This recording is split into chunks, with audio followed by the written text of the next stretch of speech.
গান বন্ধ করলি কেন? বাজা।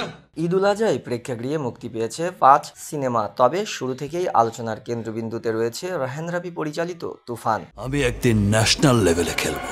ঈদে দেশের প্রায় 123টি প্রেক্ষাগৃহে মুক্তি পেয়েছে সিনেমাটি। মুক্তির পর যদিও সোশ্যালে মিশ্র প্রতিক্রিয়া দেখা যাচ্ছে, তবে প্রেক্ষাগৃহে শো হাউসফুল যাচ্ছে। এর মধ্যে মুক্তির একদিনেই প্রায় দ্বিগুণ শো বাড়িয়েছে সিনেপ্লেক্স কর্তৃপক্ষ। দর্শকদের চাপে বিদেশি সিনেমার শো কমিয়ে দেশি সিনেমার শো 21টি থেকে বাড়িয়ে 47টি করেছে বলে জানিয়েছেন স্টার সিনেপ্লেক্সের জ্যেষ্ঠ বিপণন কর্মকর্তা মেজবাহ উদ্দিন আহমেদ।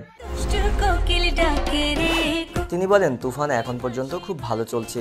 যখন কোনো সিনেমা ভালো চলে তখন আমরা সেটার শো বাড়িয়ে দেই। এখানেও তাই হয়েছে। দর্শক সিনেমাটি দেখতে আসছে, এমনকি অগ্রিম টিকিট বিক্রি হচ্ছে। দর্শক চাপেই শো বাড়িয়েছি আমরা তো চাই দর্শক আসুক, বাংলা সিনেমা দেখুক। এখন সেই স্রোত দেখছি, সেটা চলমান থাকলে ভালো কিছু হবে আশা করছি। কত মানুষের ক্ষতি করছি এখন সব। অন্যদিকে প্রেক্ষাগৃহে মুক্তি পাওয়া আরও 4 সিনেমা আগন্তুক, ডার্ক ওয়ার্ল্ড, ময়ূরাক্ষী ও রিভেঞ্জ খুব একটা সাড়া ফেলতে পারছে না বলে জানা গেছে। এই দুটো হত্যাকাণ্ড নিয়ে কথা বলছে। এদিকে ঈদ উৎসবের আনন্দকে দ্বিগুণ করতে প্রেক্ষাগৃহের পাশাপাশি ওটিটি প্ল্যাটফর্মেও মুক্তি পেয়েছে একাধিক কন্টেন্ট।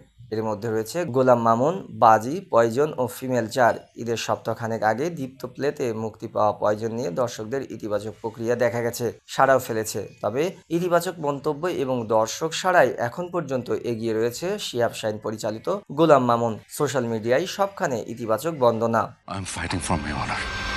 সৃষ্টির নির্মাতা শিহাব শাহীন বলেন, মুক্তির পর থেকে এখন পর্যন্ত অভূতপূর্ব সাড়া পাচ্ছি। প্রায় প্রতিদিন সোশ্যাল মিডিয়ায় নানা রকম প্রতিক্রিয়া দেখতে পাচ্ছি, যা সবটাই ইতিবাচক। শুধু দেশেই নয়, কলকাতাতেও সৃষ্টি দারুণভাবে চলছে বলে জেনেছি। সেখানকার দর্শকদের মন্তব্য পাচ্ছি, আমি বেশ খুশি। সবাই এখন সিজন 2 দেখতে চাইছেন।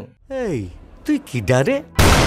প্রসঙ্গত, তুফান সিনেমায় শাকিব খান ছাড়া আরও অভিনয় করেছেন মাসুমা রহমান, নাবিলা, মিমি চক্রবর্তী, চঞ্চল চৌধুরী, মিশা সওদাগর, শহীদুজ্জামান সেলিম, সালাউদ্দিন লাবলু, কাজী রাকায়েত প্রমুখ। তুফানকে খেয়ে দেবো স্যার। অন্যদিকে গোলাম মামুনে অভিনয় করেছেন জিয়াউল ফারুক অপূর্ব, সাবিলা নূর, ইমতিয়াজ বর্ষণ, শার্লিন ফারজানা, নাজমুস সাকিব, রাশেদ মামুন অপু প্রমুখ।